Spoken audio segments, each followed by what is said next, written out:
Chapter 6. Adoette and Awan, the Bird Chasers.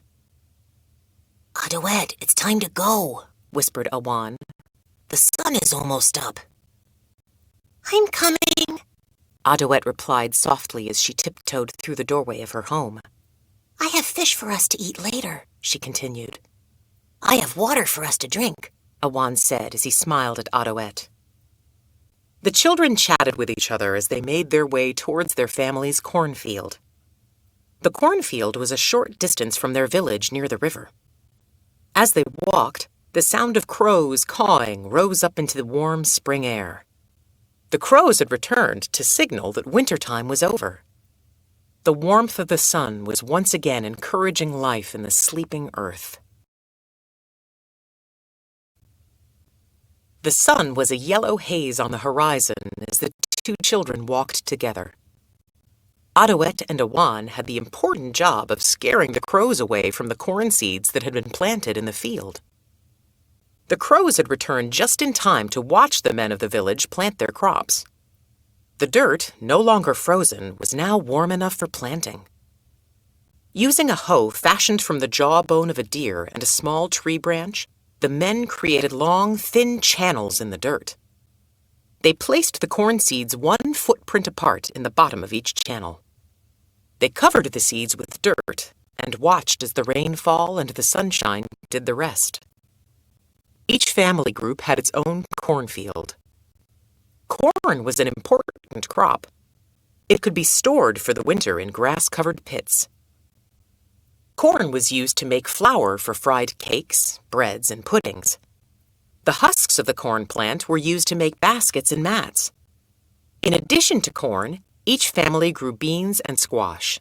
They also hunted and fished. Once the corn was planted, the women and children checked to make sure the young seedlings got plenty of water. If the spring rains did not come and water the earth, then the women and children did. The children also had the job of protecting the young plants from all kinds of hungry critters.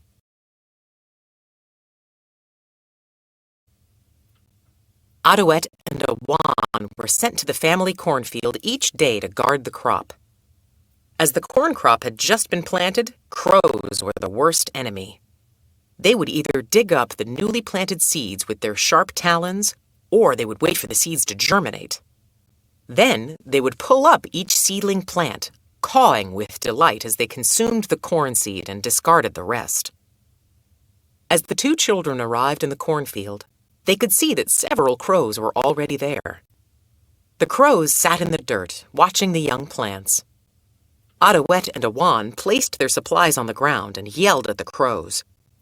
The crows stared at the children with their coal-black eyes. Then they flapped their wings and flew away. One crow, however, could not quite lift its body off the ground and instead tried to scuttle away from the children. It made its way towards some low-lying shrubs. "Oh, it's injured!" exclaimed Adoette. "We must help it." "Help it!" screeched Awan. "We're supposed to chase it away."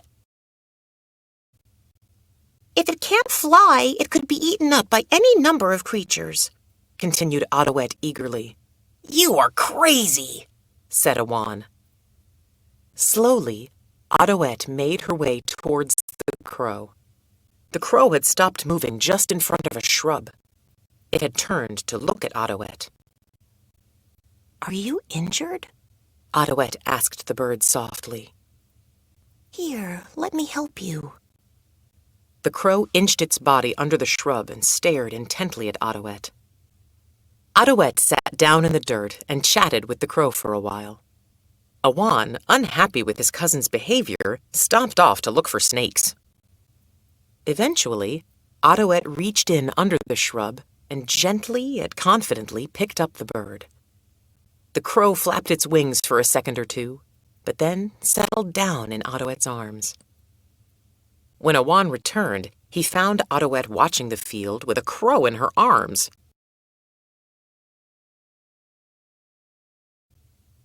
"What are you going to do with it?" asked Awan, who was quite astonished by the sight of his cousin cuddling a crow. "I'm going to make it better," Adoette exclaimed. Awan simply shook his head. For the rest of the day, the two children guarded the corn crop. When the sun began to set, they made their way back to the village. Adoette walked proudly beside Awan, carrying the enemy in her arms.